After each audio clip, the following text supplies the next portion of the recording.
Welcome to the Feeling Loudly podcast, a show about human emotion and the way we navigate this life of trials and triggers and treasures with the help of astrology and tarot. I'm your host, Jana. I'm an astrologer, a tarot reader, and an Akashic Records reader, and I'm here to help you do this messy life with as much grace, ease, and pleasure as possible.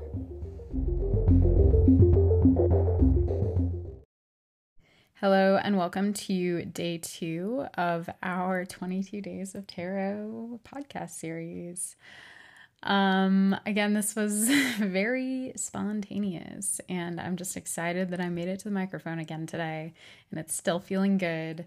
And day 2 has been very potent already, and I'm probably going to stop saying that eventually because any work that we do like this, especially when it's in a group, tends to be very powerful. There's just, if you've been through some type of like journey work like this before, or if you've done a really like deep course or been in a cohort with folks where you're exploring archetypes and meaning making systems, it can be extremely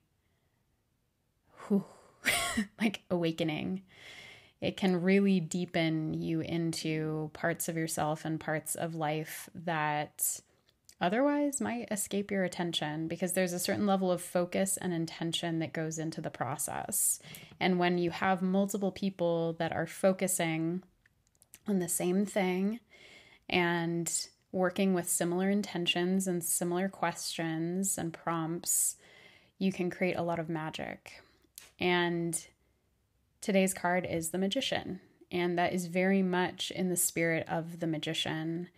And today, what's reoccurred to me in an even bigger way, because this is often what I associate with the Magician, but it really like kind of slam dunked on me today. And I felt it again, that the Magician is so much about presence.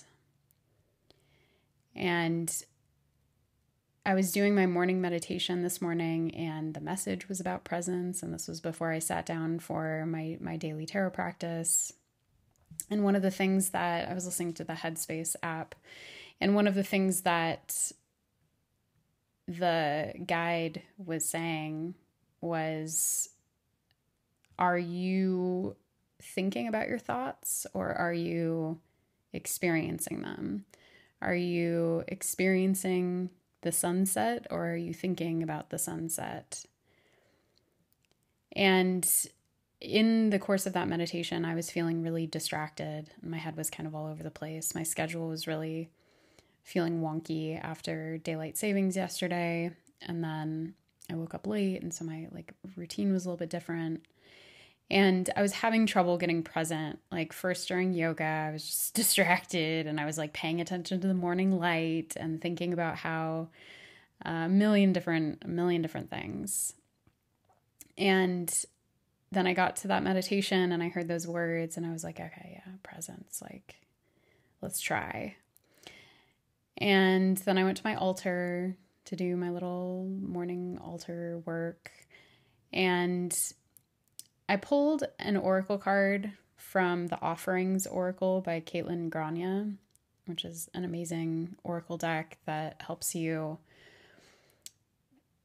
determine what kind of offerings you want to make to your guides and your ancestors and the spirits and deities that you work with. And my offering today was direction. And I love it when the direction card comes up because it's an invitation to focus or refocus on your path. And the question is, what is it that you actually want? What is it that you actually need help with? Like, we're here to help, but you have to point us in the right direction. You have to name the direction. You have to look at it. You have to point. And I hadn't yet thought about what our card of the day was. And so I went through this whole exercise of like speaking aloud for maybe like 10 minutes, just kind of like laying out this vision that's been floating around my brain for a while about what I want for my own life and how I want to show up and who I want to be in my community. And a lot of that is really focused on values and skills and hopes and dreams and desires. But I hadn't felt such a natural flow in speaking my direction aloud, maybe ever, until I have this morning. And it was just kind of spilling out of me, and I heard my own voice sounding differently. And I felt like I was relating to my guides in a really different way. And it felt very calm and grounded. And something occurred to me that was about leadership. And it was actually inspired partly by Amanda Moreno's Venus and Pisces horoscopes that she shared on her website last night. And I'll link them down below if you're interested. They're really good. And mine, as a Taurus rising, was about community and like wanting to maybe live in like a values aligned community and communal living in general. And then also about leadership and stepping into a new kind of leadership and needing to let go of the past and needing to kind of like be able to start fresh and to meet the moment, as opposed to bringing with you all of these like old ways of being and trying to jam yourself into the present moment and keep all of your stuff and keep all of your old ways of relating and speaking and showing up. And so that in itself is also a form of presence, because it's like presence with the conditions around you, which is very much what magic itself is about.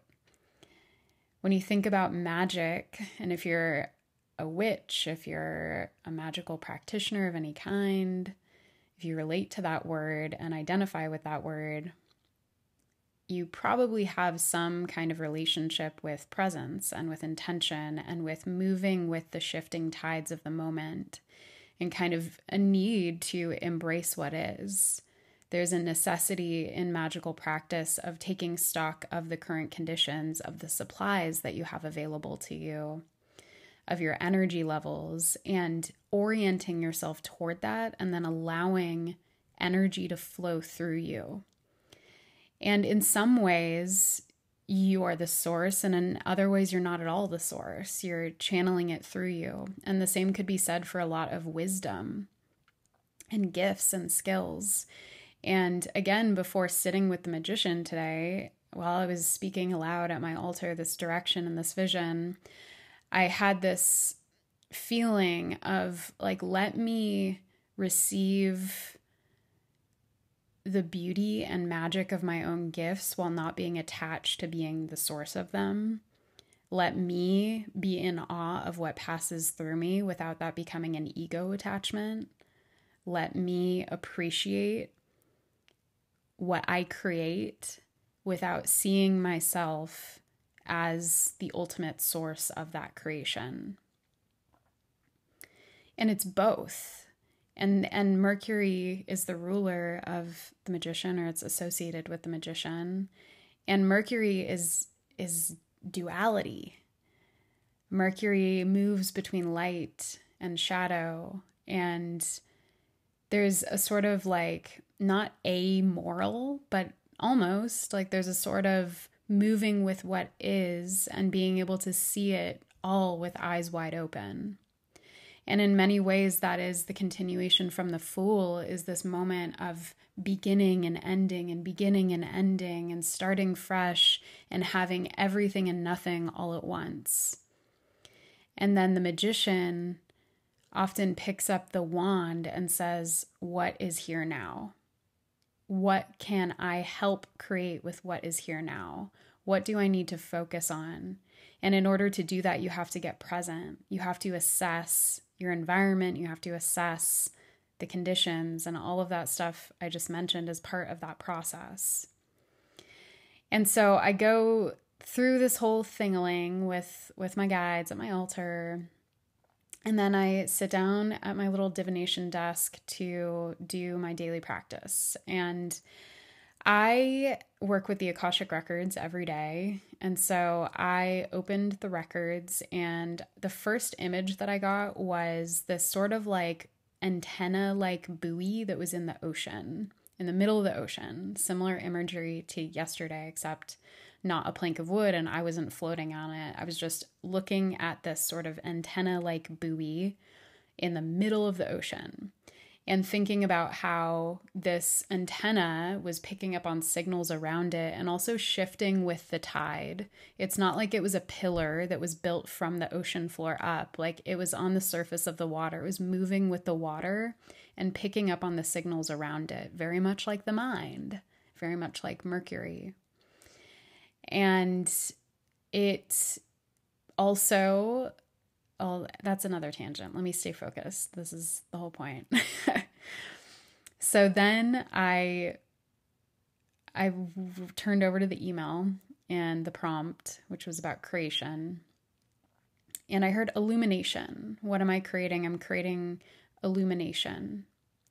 And I also heard I'm creating a new reality and a new way of relating. A new reality and a new way of relating. And then I saw a bowling ball, like tossing a bowling ball, or rolling a bowling ball down, what is it called? An alley? A lane?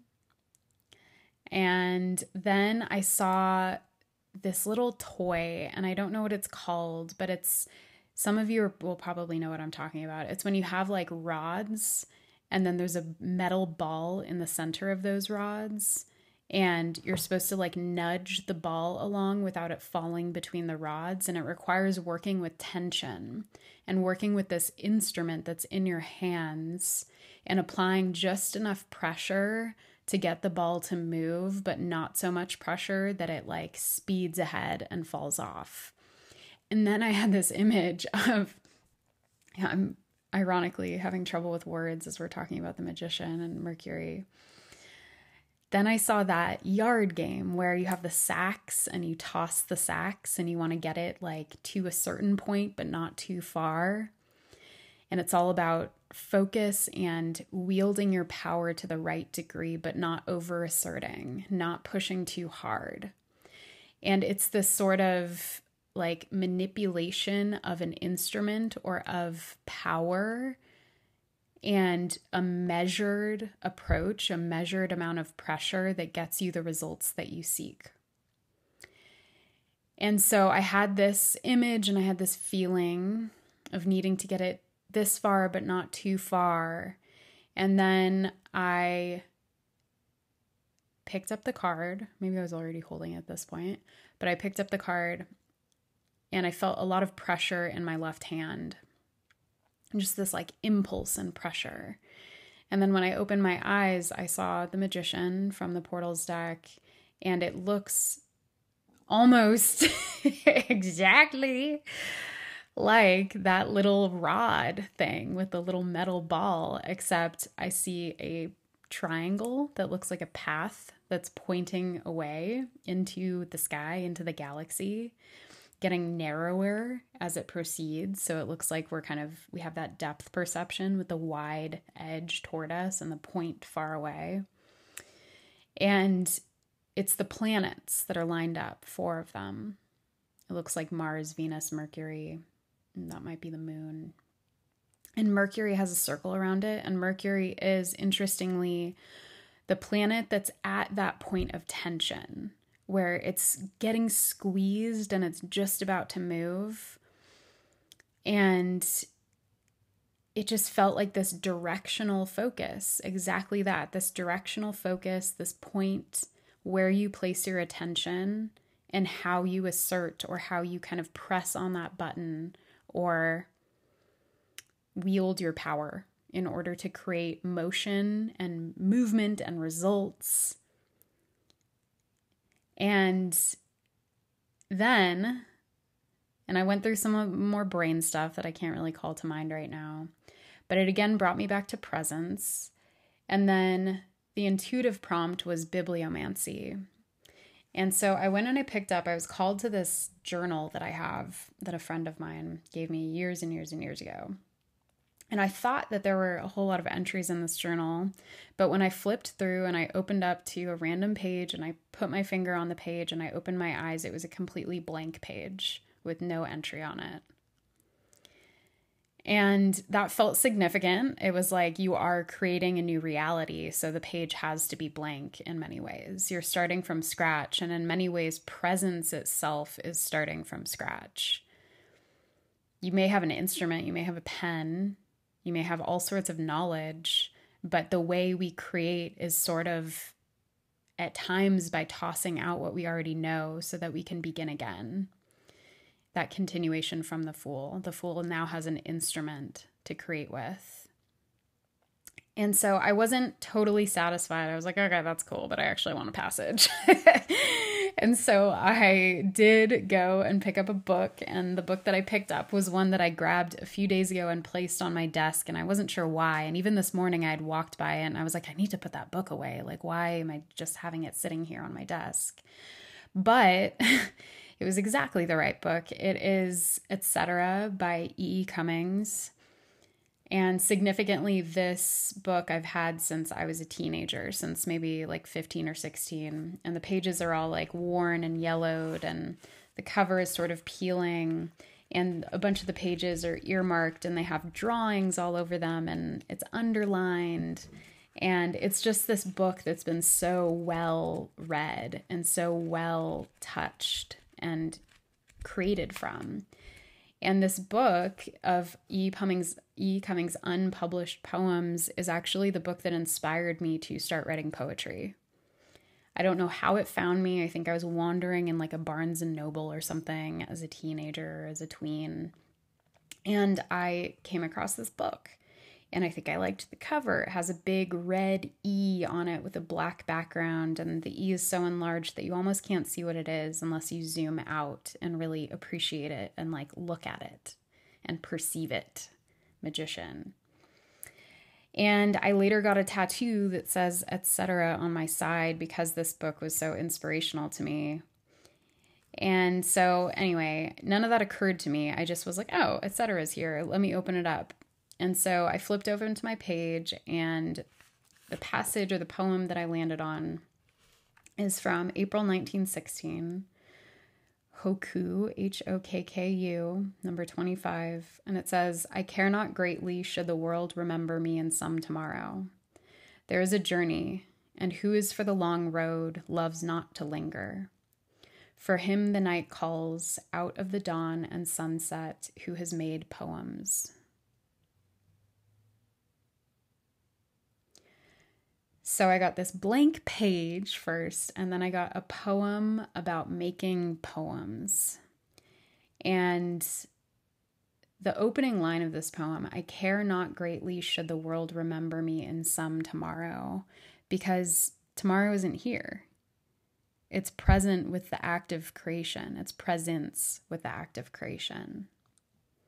There is a journey, and who is for the long road loves not to linger. And so part of presence is also not lingering in the past. And part of creativity is, again, rooting yourself in this moment because it's a long road. And the most exciting thing that's happening is the thing that's happening right now. And for him the night calls out of the dawn and sunset who has made poems.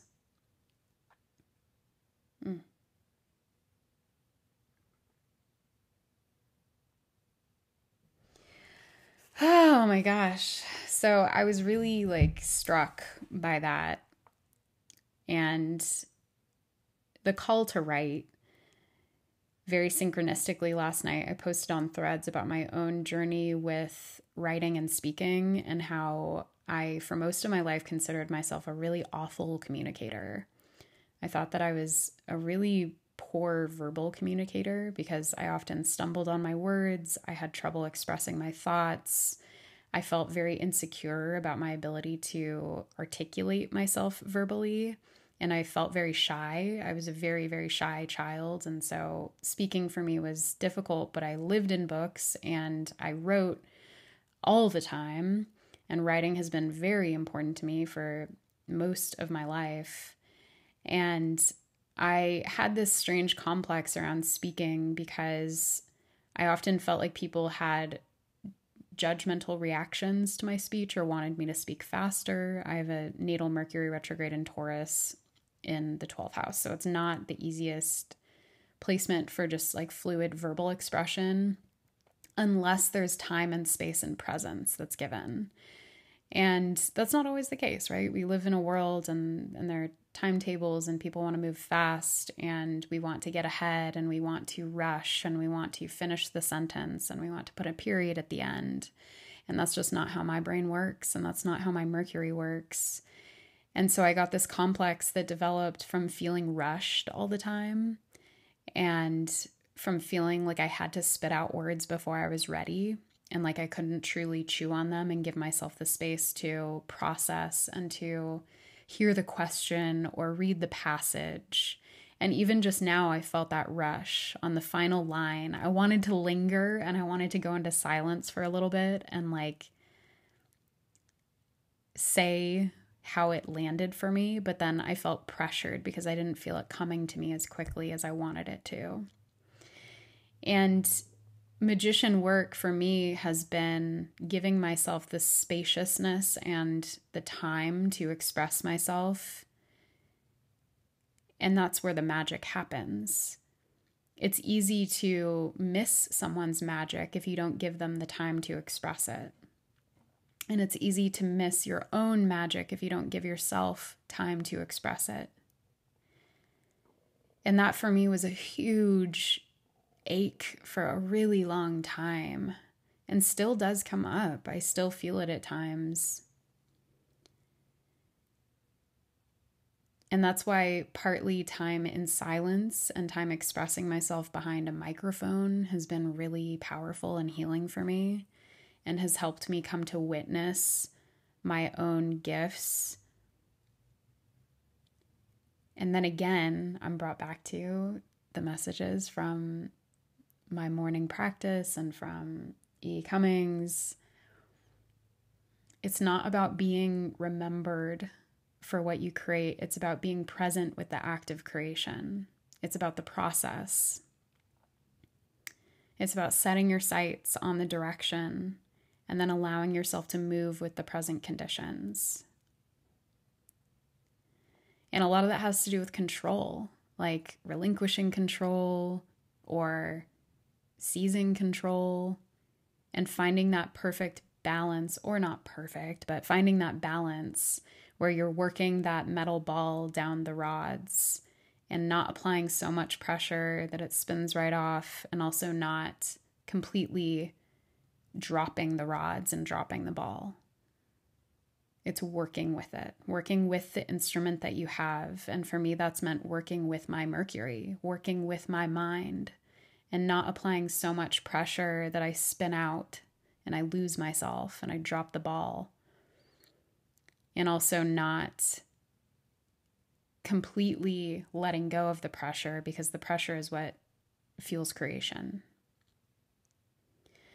And so the final words I'll leave you with are a little bit more from my, and I thought these were going to be mini episodes, but clearly they're not. We're already at 23 minutes. So there's my Mercury, you know. I even, in setting up this series, I tried to pressure myself to like fit it into 5 to 10 minutes. That's just not going to happen. That's not how my magic works. I am a Taurus.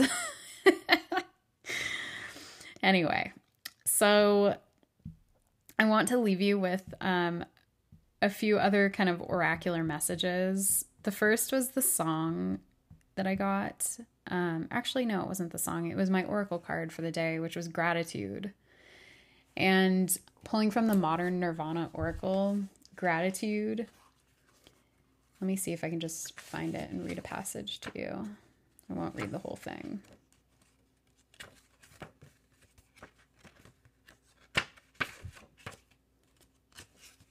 So, cultivating gratitude for the kaleidoscope of human experiences can allow a smile of presence to overflow from your heart and ripple forward into your overall appreciation for life. When you look beyond and meet new, unfamiliar faces and ways of being, you'll discover something we are all universally fluent in: a smile. And the rest of this passage is very much about cultivating appreciation for what you have and also being present with it and waking up in the morning and having a gratitude practice. And that in itself is magician work too. It's focusing on what you're grateful for.